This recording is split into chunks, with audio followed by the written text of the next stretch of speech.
Dari Ibu Siti Faridah. Assalamualaikum Ustadz. Waalaikumsalam warahmatullahi wabarakatuh. Kalau belum dicambuk atau dirajam di dunia, apakah pelaku zina akan mendapatkan hukuman di akhirat walau sudah tobat? Sekarang kalau di Aceh ada hukum, di Aceh ada hukum cambuk, tapi hukum lempar batu sampai mati tak ada. Bagaimana kalau dia bukan orang yang tinggal di Aceh, sehingga tidak kena hukuman itu di dunia? Apakah di akhirat dia dapat hukuman?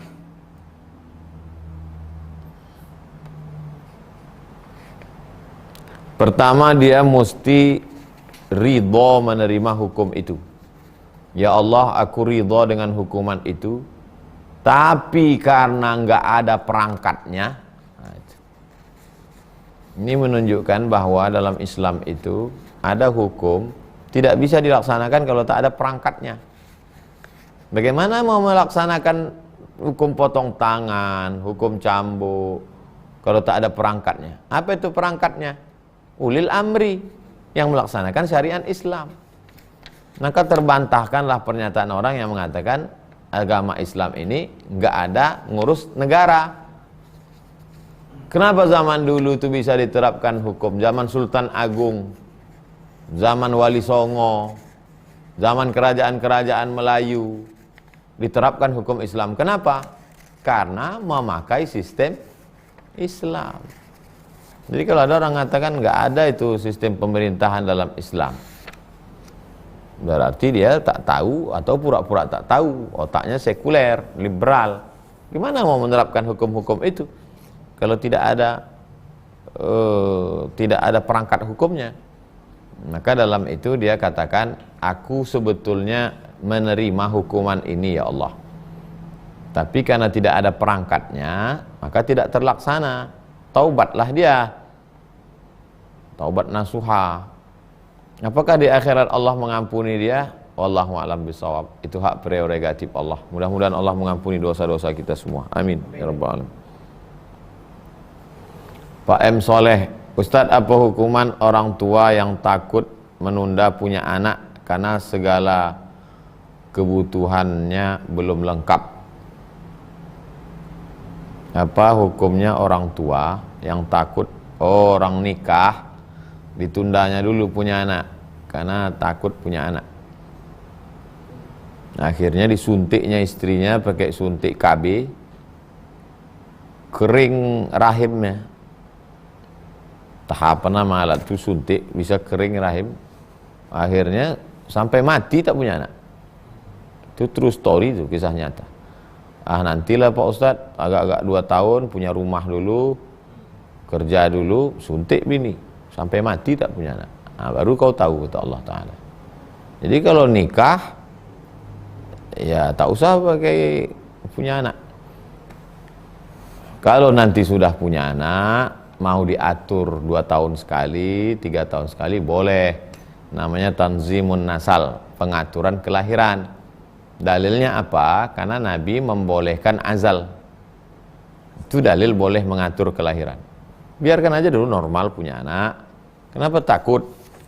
Kalau takut, apa beda kita dengan orang kafir musyrik yang membunuh anak perempuan? La taqtulu auladakum khasyata imlaq. Jangan bunuh anakmu karena takut makan.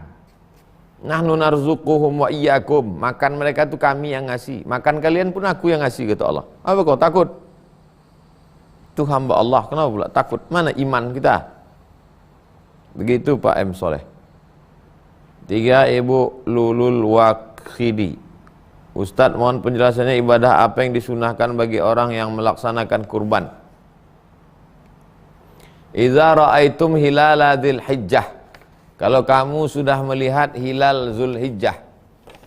Hilal Zulhijjah itu nanti pada tanggal 21 sore, 21 Juli 2020 sore hilal.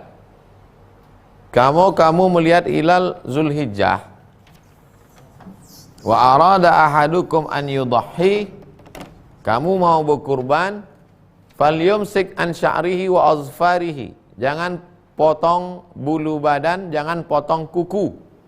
Dari 22 Juli 2020 bertepatan 1 Zulhijjah 1441 sampai pagi 31 Juli 2020 bertepatan 10 Zulhijjah. Jadi selama 10 hari ini dia tahan untuk tidak memotong kuku dan memotong bulu badan, mencukur jenggot, memotong kumis. Biarkanlah 10 hari itu macam face app berbayar. Nanti setelah pagi Idul Adha, sholat, motong kambing, barulah potong kuku dan potong kumis. Nah, apa hikmah di balik itu? Fresh. Jadi setelah itu kita merasakan kuku baru, jenggot baru, kumis baru, suasana baru. Mereka yang di Makkah pula tahallul tanggal 10 pagi itu, cukur rambut, semua keluar pakai pakaian baru. Kita ini kan ada pelatihan itu sebenarnya. Itu sunat yang dilakukan. Itu yang pertama. Yang kedua, dianjurkan dari tanggal 1 itu menambatkan hewan kurban di dekat rumah. Jadi kalau kambing, kambing itu dikasih makan, kasih minum. Tapi kita tak bisa di kota, di kampung bisa. Beli kambing tanggal 1, tambatkan depan rumah. Sekarang tak bisa kita tinggal di kota, di komplek tak bisa. Tapi ini sunat, bukan wajib. Jadi aslinya beli kambing, kalau di Maroko, gitu orang beli kambing, tambatkan. Yang di kampung, yang di kota nggak bisa juga. Kasih makan, lalu kemudian dijaga baik-baik. Nanti pas habis sholat, tanggal 10, potong. Kemudian lagi sunatnya, motong sendiri. Sholat Idul Adha pagi, habis subuh tuh nggak ada makan, nggak ada minum. Itu sunat. Tidak ada masuk apapun, macam orang puasa. Habis sholat Idul Adha pagi, ambil itu kambing, hadapkan ke arah kiblat. Jadi kalau sana kiblat, nih kepala kambing tuh potong sendiri. Bismillahi wallahu akbar. Allahumma taqabbal min fulan bin fulan. Allahumma taqabbal min Muhammad wa ali Muhammad. Terimalah dari Muhammad dan keluarga Muhammad. Bismillah, Allahu Akbar. Dianjurkan motong sendiri. Tapi ini semua sunat. Kalau tidak dilaksanakan seperti ini, kurbannya tetap sah. Karena pertanyaan Lulul Waqidi adalah tentang ibadah yang disunatkan. Sunat itu sifatnya anjuran.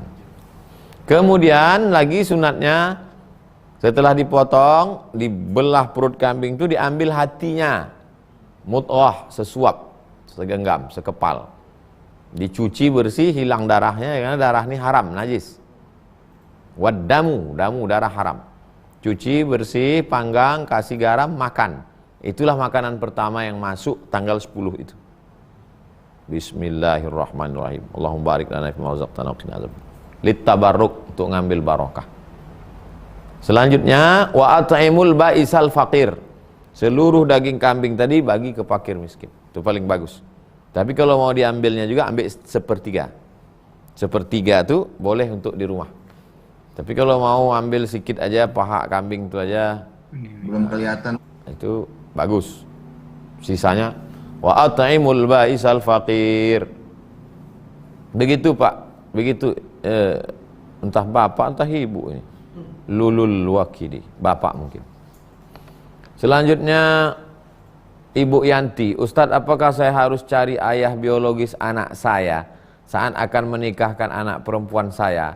Karena sejak usia anak saya 3 bulan kami berpisah dan dia tak pernah memberi nafkah hingga saat ini. Ibu Yanti, masalah dia tak ngasih nafkah itu tidak menggugurkan kewaliannya. Jadi jangan karena dia tak ngasih nafkah lalu kemudian karena kau tak ngasih nafkah, jangan kau jumpai anakku, jangan kau nikahkan dia. Itu tak betul. Masalah dia nggak ngasih nafkah itu hukuman, itu dosa dia sama Allah. Tapi perwalian dia tidak gugur. Ibu Yanti cukup hubungi keluarganya atau buat pengumuman, ini anak mau nikah, nama bapak si Anu. Kalau dapat walinya 6, Bu Yanti. Wali anak ibu ini 6. Pertama ayahnya, kedua kakeknya, ayah si ayahnya tadi. Ketiga abangnya, tapi nggak ada karena udah 3 bulan suami ibu langsung hilang. Berarti tak ada abangnya, tak ada adiknya. Maksudnya abang yang dari ayah. Lalu kemudian suami ibu ini kan punya abang, punya kakak laki-laki atau adik laki-lakinya. Nggak ada semuanya, Bu Yanti. Maka yang menjadi wali anak ibu, fasultanu waliyun man la waliyalaha. Sultan menjadi wali bagi yang tak ada walinya. Sultan itu zaman dulu penguasa. Sekarang di internet ini sultan rupanya orang kaya. Fasultanu waliyun man la waliyalaha. Sultan jadi wali bagi orang yang tak punya wali. Sultan di situ maksudnya adalah sultan. Sultan Syarif Qasim kalau di Riau. Sekarang kita tak ada sultan, maka Pak Kua. Ibu Yanti daftarkan ke kantor Kua, nanti sebutkan walinya tak ada semua. Kata Pak Kua, saya bertindak sebagai wali. Saya nikahkan engkau dengan si Fulanah binti Fulan dengan mahar sebentuk cincin emas tunai. Sah. Begitu Bu Yanti. Terakhir Pak Abdul Sidik. Ustadz, kalau kita sebagai muslim tak bisa menegakkan hukum sesuai syariat sampai akhir zaman, apakah kita berdosa? Saya tak berdosa Pak Abdul, karena saya sudah nyampaikan.